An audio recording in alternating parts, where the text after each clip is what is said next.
एक बार एक कुत्ते मुर्गे को ताना मारा कि तुम सुबह 4 बजे गांव को जगाना शुरू कर देते हो, बांग देना शुरू कर दे हो। तुम जानते हो तुम्हारा भविष्य क्या है? तुम 8 बजे कटकर नाश्ते की प्लेट में मिलोगे। अच्छा, मुर्गे का भविष्य इसके सिवा है भी क्या? लेकिन कुत्ता ताना मारे मुर्गे को तो मुर्गा चुप नहीं रहता। मुर्गे ने कहा, हाँ मानता हूं मेरा भविष्य 8 बजे कटकर नाश्ते की प्लेट में आ जाना है। मैं गांव को जगाना इसलिए नहीं छोड़ता क्योंकि मेरी मौत को दुनिया में कोई भी कुत्ते की मौत नहीं कहता। काश्मीर जो खुद सूरज के बेटे की राजधानी थी, डमरू वाले शिव शंकर की जो घाटी कल्याणी थी, काश्मीर जो भूमंडल का स्वर्ग बताया जाता था, जिसकी मिट्टी को दुनिया में अर्घ चढ़ाया जाता था, काश्मीर जो भारत माता की आंखों का तारा था, काश्मीर जो लाल बहादुर को प्राणों से प्यारा था, काश्मीर वो डूब गया था अंधी गहरी खाई में। फूलों की घाटी रोती थी मरघट की तन्हाई में, फूलों की घाटी। सल्यूट करता हूं आप, सल्यूट करता हूं। इतने थके हुए विष्णु सक्सेना के खूब थकाने के बाद भी आप ताली बजाने लायक बच गए। क्या बात है। काश्मीर वो डूब गया था अंधी गहरी खाई में, फूलों की घाटी रोती थी मरघट की तन्हाई में, वो अग्नि गंधा मौसम मलबेला था, गंधों के घर बंदूकों का मेला था। मैं भारत की जनता का संबोधन हूँ, आंसू के अधिकारों का उद्बोधन हूँ, इसीलिए दरबारों को दर्पण दिखलाता फिरता था, इसीलिए दरबारों को दर्पण दिखलाता फिरता था। मैं घायल घाटी के दिल की धड़कन गाता फिरता था, मैं घायल घाटी के 29 साल मैंने 1990 में कविता लिखी थी। और आदरणीय कठेरिया जी, आपको जानकर आश्चर्य होगा, इस कविता को मैंने 1990 में जब सबसे पहली बार लिखा तो मेरे पहले श्रोता थे श्रद्धेय अटल बिहारी वाजपेयी और श्रद्धेय लाल कृष्ण आडवाणी। दोनों बैठ के रोए थे, दोनों बैठ के रोए थे। वाजपेयी साहब एक बार लाल किले में आए थे और मैं कश्मीर पढ़ रहा था। मैंने उनसे कहा, आप देश के प्रधानमंत्री बन गए और कश्मीर की हालत फिर भी नहीं सुधरी तो इससे भी सख्त कविता सुनने को तैयार रहना। फिर मुझे पता चला वो 6 साल इसीलिए उदास रहते थे क्योंकि उनके समय में तो हुआ नहीं था जो अब हुआ। मन से सुनिए, मैं अपना मन पूरा इस कविता के साथ आपसे जोड़ना चाहता हूँ। इसीलिए दरबारों को दर्पण दिखलाता फिरता था, मैं घायल घाटी के दिल की धड़कन गाता फिरता था। हमने नारों में गाया था सब कश्मीर हमारा था, जब जब भी छू कर देखा हिम चोटी में अंगारा था। काश्मीर था जहाँ तमंचे थे केसर की क्यारी में, काश्मीर था जहाँ तमंचे थे केसर की क्यारी में, काश्मीर था जहाँ रुदन था बच्चों की किलकारी में, काश्मीर था जहाँ तिरंगे झंडे फाड़े जाते थे, 47 के बंटवारे के घाव उघाड़े जाते थे, काश्मीर था जहां हौसलों के दिल तोड़े जाते थे, खुदगर्जी में जेलों से हत्यारे छोड़े जाते थे, खुदगर्जी में जेलों से हत्यारे छोड़े जाते थे। अपहरणों की रोज कहानी होती थी, धरती मैया पानी पानी होती थी, झेलम की लहरें भी आंसू लगती थी, गजलों की बहरें भी आंसू लगती थी। मैं आंखों के पानी को ललकार बनाता फिरता था, मैं आंखों के पानी को ललकार बनाता फिरता था, मैं घायल घाटी के दिल की धड़कन गाता फिरता था, मैं घायल घाटी के दिल की। काश्मीर था जहां गर्द में चंदा सूरज तारे थे, झरनों का पानी रक्तिम था झीलों में अंगारे थे, काश्मीर था जहां फिजाएं घायल दिखती रहती थी, गर्म हवाएं घाटी का राशि फल लिखती रहती थी, काश्मीर था जहां दरिंदों की मनमानी चलती थी, घर घर में एक 56 की दर्द कहानी चलती थी, काश्मीर था जहां हमारा राष्ट्रगान शर्मिंदा था, समर्थन करना जी भर के करना। काश्मीर था जहां हमारा राष्ट्रगान शर्मिंदा था, भारत माँ को गाली देकर भी खलनायक जिंदा था, भारत माँ को गाली देकर भी खलनायक जिंदा था। काश्मीर था जहां देश का सिर झुकाया जाता था। और जिस दिन ये घटना घटी मैंने उस दिन पंक्ति लिखी थी, समझ जाओ, किसी को पिछली याद हो तो समर्थन करना।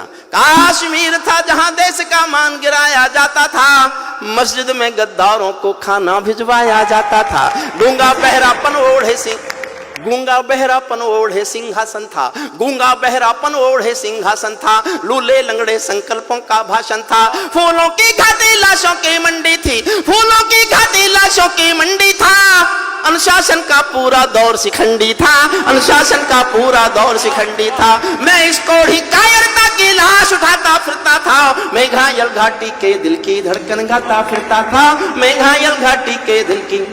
हमको 2 आंसू नहीं आते थे अनहोनी घटना पर। 89 में 4.5 लाख कश्मीरी पंडित कश्मीर से मारपीट कर निकाले गए, उनकी बेटियों के साथ बलात्कार किए गए, संपत्ति छीनी गई, घरों में आग लगाए गए। अपने दिल पर हाथ रखकर सोचना, क्या दुनिया के इतिहास में इससे बड़ी कोई मॉब लिंचिंग हुई है क्या? आज किसी की गलती से एक हत्या पर देश में शोर मचा देते हैं, ये मॉब लिंचिंग है, होनी नहीं चाहिए, मैं समर्थन नहीं करता उसका। लेकिन 4.5 लाख लोगों का घर से बाहर निकाल देना अगर मॉब लिंचिंग नहीं थी तो हिंदुस्तान में कोई मॉब लिंचिंग होती नहीं। हमको 2 आंसू नहीं आते थे, मेरा साथ देना, मैं इतिहास खोल रहा हूं। हमको 2 आंसू नहीं आते थे अनहोनी घटना पर, थोड़ी सी चर्चा होती थी बहुत बड़ी दुर्घटना पर। राजमहल को शर्म नहीं थी, घायल होती छाती पर, भारत मुर्दाबाद लिखा था श्रीनगर की छाती पर। मन करता था फूल चढ़ा दूं लोकतंत्र की अर्थी पर।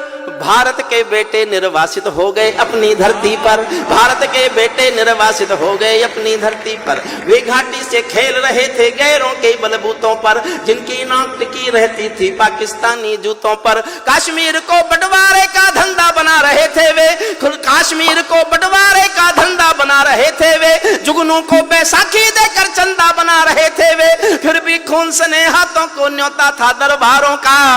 जैसे सूरज की किरणों पर कर्जा हो अंधियारों का, जैसे सूरज की किरणों पर कर्जा हो अंधियारों का। कुर्सी भूखी थी नोटों के थैलों की, कुर्सी भूखी थी नोटों के थैलों की, कुलवंती दासी हो गई रखेलों की। एक नाम लेता हूं कविता में, उसका नाम सुनकर आपके दिल में आदर की, प्यार की, सम्मान की हिलोर उठे तो उस हिलोर को तालियों में बदल देना। कुर्सी भूखी थी नोटों के थैलों की, कुलवंती दासी हो गई रखेलों की। घाटी आंगन हो गई खूनी खेलों की, बहुत जरूरत थी सरदार पटेलों की, बहुत जरूरत थी सरदार पटेलों की। मैं घाटी के आंसू का संतरास मिटाता फिरता था, मैं घायल घाटी के दिल की धड़कन गाता। एक छंद पढ़ रहा हूं साहब। भारत मां को इस समय सोने दो, बड़ी मुश्किलों से इस बहादुर सरकार की कोशिशों के बाद भारत मां सुकून से सोने की हालत में आ गई। वाह वाह वाह वाह वाह, बहुत बढ़िया। मैं एक छंद पढ़ रहा हूं।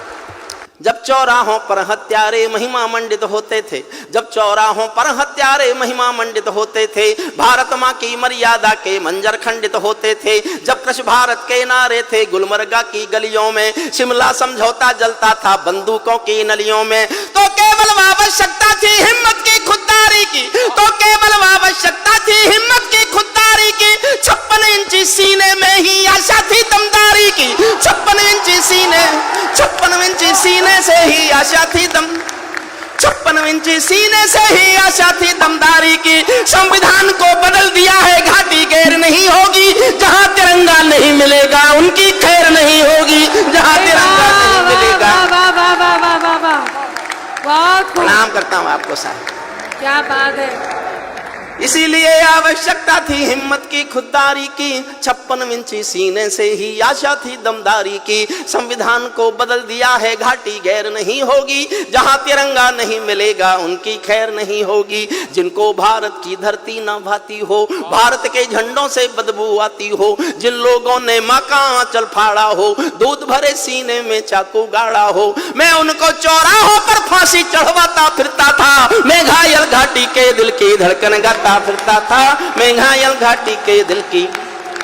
अंतिम छंद पढ़ता हूं। अभी उधर से बयान आते हैं हमारे पास 1 पाव का एटम बम है, हमारे पास आधी किलो का एटम बम है। देखिए साहब, मैं बोलना नहीं चाहता, सांसद जी आपसे अनुमति लेकर आपसे माफी मांग के बोलता हूं, और ये मैंने बहुत दुखी होकर बोला, ऐसे नहीं बोला। रोज डराता है हमको एटॉमिक युद्ध होगा, एटॉमिक युद्ध होगा। मैंने कुछ मेरे दोस्त साइंटिस्ट हैं उनसे पूछवाया कि मान लो एटॉमिक युद्ध हो ही जाए, क्योंकि उसका भरोसा क्या? जो दुनिया में किसी के भरोसे लायक नहीं है, हमारे लायक तो होगा ही क्या? मान लो हो ही जाए तो क्या होगा? बोले जी दोनों देशों के 25-25 करोड़ लोग मर जाएंगे। मैं एक दिन सोचता रहा, और जब उसी दिन शाम को मैंने उनके एक मंत्री का बयान सुना कि हम एटॉमिक युद्ध कर सकते हैं, तो मैंने कहा कि होने दो, होने दो, हम 25 करोड़ मरने को तैयार हैं, तुम तो रेगिस्तान हो गए, बचा क्या? अगर तुम अपने को पूरा मिटाकर हमारे थोड़े से कम कर दो तो हमें कोई नुकसान नहीं है, हमको जनसंख्या नियंत्रण कानून लाने की भी जरूरत नहीं है। फिर अंतिम पंक्तियां सुन लीजिए। अमरनाथ को गाली दी थी भीख मिले हथियार, ये अच्छी बात नहीं है जो मैं कह रहा हूं, लेकिन दुखी होके कह रहा हूं। अमरनाथ को गाली दी थी भीख मिले हथियारों ने, अमरनाथ को गाली। अंतिम पंक्ति पर और जोश देना, फिर तय करेंगे कि आगे क्या करना है। अमरनाथ को गाली दी थी भीख मिले हथियारों ने, चांद सितारे टांक लिए थे खून लिपि दीवारों ने, इसीलिए नाकाम रही है कोशिश सभी उजालों की, क्योंकि ये सब कठपुतली है रावलपिंडी वालों की। अंतिम एक चुनौती दे दो सीमा पार पड़ोसी को, गीदड़ कायरता ना समझे सिंहों की खामोशी को। हमको अपने खट्टे मीठे बोल बदलना आता है, हमको अब भी दुनिया का भूगोल बदलना आता है, हमको अब भी दुनिया का भूगोल।